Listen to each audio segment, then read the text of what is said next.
Since June 21st, 2004, Go Skateboarding Day has been an excuse for skateboarders worldwide to get back on their boards and do some of their favorite tricks. I am just feet away from oncoming traffic here on I-29, and as semi-trucks and cars whiz by, it's easy to see how dangerous this environment is. When you accidentally drop food on the floor, but pick it up quickly, most people think that it's still safe to eat. Now what's great about Snow Creek is it offers a variety of terrain, whether it's the magic carpet ride here to go down the bunny hill, by showcasing new exhibits like this 35-foot statue that depicts the Apollo 11 mission to the moon. But before that period of safe viewing arrives, the partial eclipse still has direct sunlight, requiring viewers to wear protective eclipse glasses at the Missouri Western Disc Golf Course. And there's no better feeling than making a great putt. COPE stands for Challenging Outdoor Personal Encounters. The activity has obstacles like this giant's ladder, which requires scouts to use problem-solving skills and to trust in their physical and mental ability. Holi is also called the Festival of Colors because you leave looking like a rainbow canvas. But it's also called that because no matter where you're from or what your skin color might be, everyone looks the same here at Holi.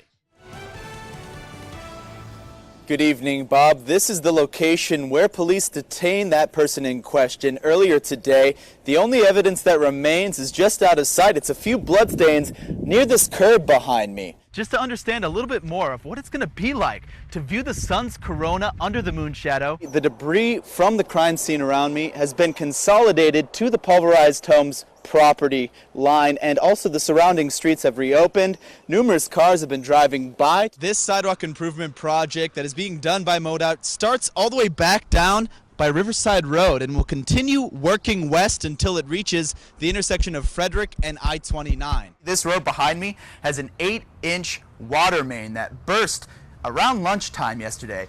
At midnight, things had gotten patched up, but the Bully advisory is still in effect right now. The Pony Express bike share program will officially launch this evening. As you can see, people are starting to gather for the ribbon cutting ceremony. As of 3 p.m., only 8.8% of all registered voters in Buchanan County have cast their vote. Friends and family close to Skylar Pollard just finished sharing stories about his life and just sent off a bunch of balloons up into the sky to remember him. Also, Bob Heater, Julie Love, and myself will be voting on downtown front window Christmas displays of downtown businesses. Crayons to Computers is celebrating 20 years of helping new teachers and returning staff members prepare their classrooms for the upcoming school year. I'm here in front of the two severely damaged buildings that were affected by the fire last night, and the St. Joseph Police Department just told me that they're planning to knock down a few of the extra bricks of the structure right here off to my right. And community members have been periodically coming by to snap photos of the devastating aftermath. Multiple fire departments from the region responded to a massive fire in downtown St. Joseph Friday night, which caused two buildings near 3rd and Sylvania Street to be completely destroyed. The blaze created a huge thermal column that carried embers to a few nearby rooftops that also received fire damage. Officials say the inferno took several hours to contain. It's going to be smoldering for probably 3 to 4 days. We just decided that it would be better to go back and hit hot spots as they flare up. The owners of Homestyle Furniture next door are dealing with smoke damage, but are grateful that the walls of the crumbling structures fell away from their business. Fire department was up front with us. They didn't know if they were going to be able to save the building or not, so they allowed us to go in the building. And as the fire got heavier, that's when the wall gave away, and we were in the building when that happened, and it was quite an eye-opening sound, and they screamed and yelled at us to get out. KCP&L is planning to reinstall transformers that were crushed in the fire, and the gas company confirmed that nearby gas lines are inactive. Public Works guys came up. They actually were clearing paths for us to get in, plus the gas company to check their lines.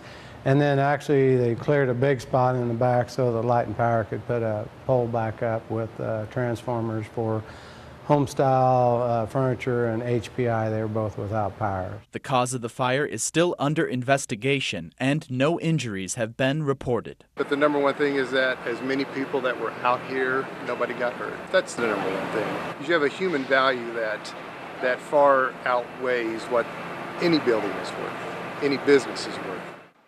And the on and off ramps to Highway 229 were reopened earlier this morning, but this portion of 3rd Street behind me will remain closed until it's deemed safe for traffic to come through.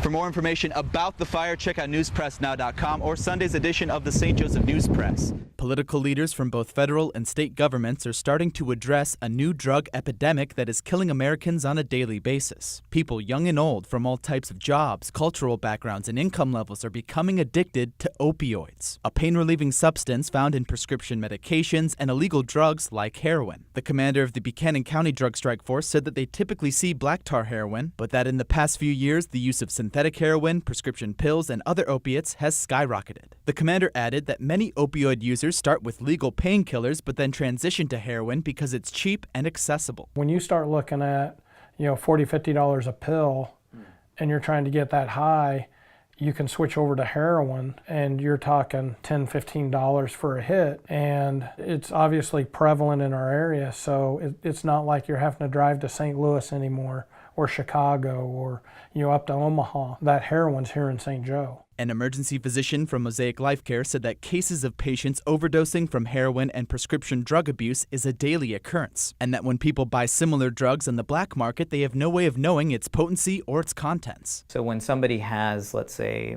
heroin, which is potentially cut with fentanyl, in general, fentanyl is sometimes considered about 100 times stronger than morphine. It just takes a very, very small amount, and it can cause severe respiratory depression and occasionally respiratory arrest, and then that leads to death if they don't have either a reversal agent given or they have a breathing tube and assisted ventilations. Missouri is the only state in the U.S. that does not have a prescription drug monitoring program, and both Colley and Jampgart agree that creating a program here is essential to solving the opioid overdose problem. Again, not being on the political side, to me it seems like an easy fix.